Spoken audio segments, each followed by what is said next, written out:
बच्चों summary point करेंगे। Summary में पहला पॉइंट क्या है बच्चों, जो साइंस ऑफ मैग्नेटिज्म होता है वो ओल्ड है। ये नोन है कि जो एंशियंट टाइम में की जो मैग्नेटिक मटेरियल होते हैं वो टेंड टू पॉइंट करते हैं नॉर्थ साउथ डायरेक्शन में। जैसे मैग्नेटिक पोल रिपल करेगा, अनलाइक वंस अट्रैक्ट करेगा। जो कटिंग करेंगे बार मैग्नेट को दो लीड में, तो इसमें दो स्मॉलर मैग्नेटिक मोल होंगे। और मैग्नेटिक पोल्स कभी भी आइसोलेट नहीं होते हैं बच्चों। Magnetic poles cannot be isolated.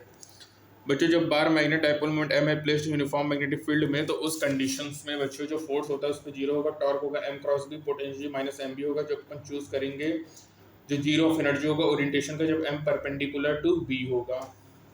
Consider करो बच्चों एक बार मैग्नेट है जिसका साइज l है, मैग्नेटिक मोमेंट m है, डिस्टेंस r है, from mid point r greater than l है। तो जो मैग्नेटिक फील्ड होगा वो होगा mu naught m upon 2 pi r cube along axis, और mu naught by m upon minus mu naught m upon 4 pi r cube along equator होगा। जो Gauss law होता है मैग्नेटिज्म का, वो कहता है कि जो नेट मैग्नेटिक फ्लक्स होगा किसी भी क्लोज सरफेस में वो जीरो होगा। Integration b dot ds is equal to zero. Consider करो एक material placed external magnetic field b naught में, जो मैग्नेटिक इंटेंसिटी होगा b naught upon mu naught होगा। जो मैग्नेटाइजेशन m होगा मटेरियल का वो dipole moment per unit volume होगा, और जो मैग्नेटिक फील्ड होगा वो mu naught h plus m होगा। लीनियर मटेरियल के लिए m is equal to chi into H होता है, b is equal to mu into H होगा। m इज इक्वल टू क्या होगा, chi into H, b is equal to क्या होगा, म्यू इंटू एच होगा। काई होगा magnetic susceptibility of the material. Three quantities हैं, एक chi relative magnetic permittivity mu R है, और मैग्नेटिक परमिटिविटी म्यू है। ठीक है, काई है, म्यू है और म्यू है, और ये होगा mu is equal to mu naught mu r is equal to 1 plus chi. बच्चों मैग्नेटिक मटेरियल ब्रॉडली क्लासिफाई होते हैं डाया में, पैरा में और फेरो में।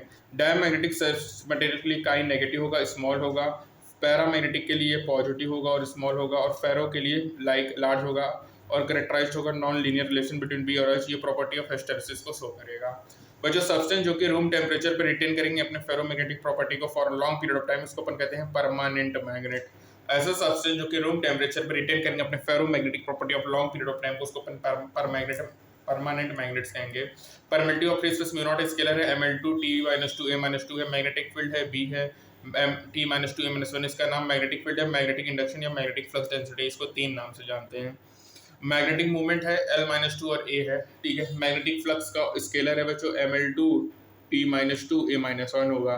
मैग्नेटाइजेशन l-1 इंटू a होगा। Magnetic intensity l-a into n होगा। मैग्नेटिक परमिटिविटी mlt2 और a-2 होगा। ठीक है, अब जो पॉइंट्स टू फाउंडर में आते हैं कि जो सेटिस्फैक्टरी अंडरस्टैंडिंग होता है मैग्नेटिक फिनोमेना का in terms of moving charge, वो अराइव्ड हुआ था 800 AD में। जो टेक्नोलॉजिकल एक्सप्लोटेशन है directional properties of magnetic prediction का, वो साइंटिफिक अंडरस्टैंड 2000 ईयर है। जो साइंटिफिक अंडरस्टैंडिंग होता है नेसेसरी कंडीशंस नहीं होता है इंजीनियरिंग एप्लीकेशन में। ठीक है, हैंड टू हैंड लीडिंग होगा, असिस्टिंग होगा, then tandem. Magnetic monopoles exist नहीं करता है।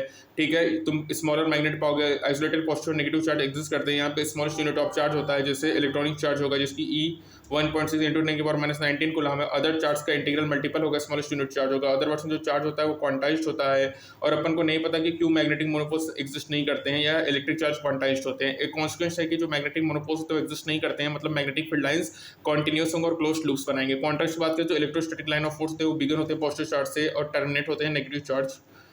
जो मिनिस्कुल डिफरेंस है वैल्यू ऑफ काई में, जो मैग्नेटिक ससेसिबिलिटी इल्ड्स होता है, रेडिकली डिफरेंट बिहेवियर शो करेगा डायमैग्नेटिक वर्सेस पैरामैग्नेटिक। जो डायमैग्नेटिक सब्सटेंस होगा उसमें काई की वैल्यू 10⁻⁻5 होगा, और काई की वैल्यू प्लस 10⁻⁻5 होगा फॉर पैरामैग्नेटिक मटेरियल्स के लिए। यहाँ पे एग्जिस्ट होता है परफेक्ट डायमैग्नेटिक, जिसको अपन सुपर कंडक्टर कहेंगे। ये मेटल होता है वेरी लो टेम्परेचर, इसमें काई की वैल्यू -1 होगा, म्यू आर 0 होगा, और म्यू बी 0 होगा। और ये जो एक्सटर्नल मैग्नेटिक फील्ड होता है टोटली एक्सपेल्ड होता है। इंडस्ट्री जो मटेरियल होता है आल्सो परफेक्ट कंडक्टर होगा, यहाँ पे कोई भी नो क्लासिकल थ्योरी होगा। ठीक है, और क्वांटम मैकेनिकल मॉडल होता है बार्डेन कॉपरेंट्स कैप्रिकर के द्वारा, जो इस इफेक्ट को एक्सप्लेन करता है। और बीसीएस थ्योरी प्रपोज हुआ था 1957 और उसको रिकॉग्नाइज किया था नोबेल प्राइज से 1970 में बच्चों। ठीक है, उसके बाद देखो यहाँ पे ये है कि डायमैग्नेटिक यूनिवर्सल होता है, और ये प्रेजेंट होता है सभी मटेरियल में। ये वीक होता है, हार्ड होता है, और डिटेक्ट करेगा यदि सब्सटेंस फेरो और पैरा हो। ठीक है, डायमैग्नेटिक क्या यूनिवर्सल है, ये प्रेजेंट होता है सभी मटेरियल में, लेकिन ये वीक और हार्ड होगा, ये डिटेक्ट करेगा यदि सब्सटेंस पैरा या फेरो हो। बच्चों अपन क्लासीफाई करेंगे मटेरियल को डायमैग्नेटिक के फॉर्म में, दूसरा है पैरामैग्नेटिक, और तीसरा है फेरोमैग्नेटिक। यहाँ पे देर एग्जिस्ट होगा additional type of magnetic material, जैसे फेरीमैग्नेटिक, एंटी फेरोमैग्नेटिक और स्पिन ग्लास एक्सेट्रा, जिसकी प्रॉपर्टीज होगी जो कि एक्सोटिक होगा और मिस्टीरियस होगा बच्चों। ठीक है, तो बच्चों क्लासीफाई करते हैं डायमैग्नेटिक, पैरा एंड फेरो। उसके बाद यहाँ पे एग्जिस्ट करेगा additional types of magnetic material, जैसे फेरीमैग्नेटिक, एंटी फेरोमैग्नेटिक, स्पिन ग्लास, जिसकी प्रॉपर्टीज एक्सोटिक एंड मिस्टीरियस होगी। डायमैग्नेटिक यूनिवर्सल होता है, प्रेजेंट होता है सभी मटेरियल में, ये वीक और हार्ड होता है, डिटेक्ट करके यदि सब्सटेंस पैरा और फेरो हो, ठीक है। और बच्चों एग्जिस्ट करेगा परफेक्ट डायमैग्नेटिक, जो सुपर कंडक्टर कहेंगे, ये एक मेटल होगा लो टेम्परेचर, इसके इसमें काई की वैल्यू -1 होगा, म्यू 0 होगा, म्यू 0 होगा, म्यू 0 होगा, जो एक्सटर्नल मैग्नेटिक फील्ड होगा टोटली एक्सपेल्ड होगा, इंटरेस्टी जो मटेरियल होगा परफेक्ट कंडक्टर होगा, और एग्जिस्ट करेगा नो क्लासिकल थ्योरी, जो कि ये प्रॉपर्टी को बताता है, क्वांटम मैकेनिकल थ्योरी जो होता है बार्डन कॉपर का बेसिस थ्योरी एक्सप्लेन करता है इस इफेक्ट्स को, और इनको नोबेल प्राइज मिला था 1970 में और प्रपोज हुआ था 1957 में, ठीक है। बच्चों डायमैग्नेटिक सब्सटेंस के लिए काई 10⁻⁵ से लेकर 10⁻+10⁻⁵ होगा फॉर पैरामैग्नेटिक, देखो सॉरी डाई के लिए काई की वैल्यू -10⁻⁵ है और फेरो के लिए +10⁻⁵ होता है पैरा के लिए। कॉन्सिक्वेंस क्या है बच्चों, जो मैग्नेटिक मोनोपोल्स होते हैं एग्जिस्ट नहीं करते हैं, कि मतलब मैग्नेटिक फील्ड लाइंस होता है कॉन्टिन्यूस होता है और क्लोज कर बनाता है, मैग्नेटिक मोनोपोल्स बच्चों एग्जिस्ट नहीं करेंगे, ठीक है। μr1 + काई mu = mu naught * mu r होगा, b = mu naught h + m होगा, h = b not / mu naught होगा, और गॉस लॉ कहता है इंटीग्रेशन b.ds = 0 होगा, along axis of mu naught / 2 π r³ होगा, और along equator -mu naught m / 4 π r³ होगा, 4 0 होगा, टॉर्क m क्रॉस b होगा, पोटेंशियल -mb होगा। यदि बच्चों यदि m परपेंडिकुलर टू b है तो उस कंडीशन में जो पोटेंशियल एनर्जी होगा वो हमारा 0 होता है, क्यों? क्योंकि पोटेंशियल जो होता है -mb sin थीटा, और sin 90 की वैल्यू कितनी, सॉरी mb cos थीटा होता है, cos 90 की वैल्यू 0 होती है, तो पोटेंशियल जो हमारा एनर्जी होगा वो 0 होगा, ठीक है। और टॉर्क क्या होगा, m क्रॉस b होगा, फोर्स 0 होगा ही, ठीक है। तो बच्चों यहाँ पे हमारा ये मैग्नेटिज्म एंड मैटर समाप्त होता है, फिर नेक्स्ट टर्न में अपन बात करेंगे ऐसी की तैसी। तब तक के लिए stay tuned for further updates. Thank you so much, bye bye.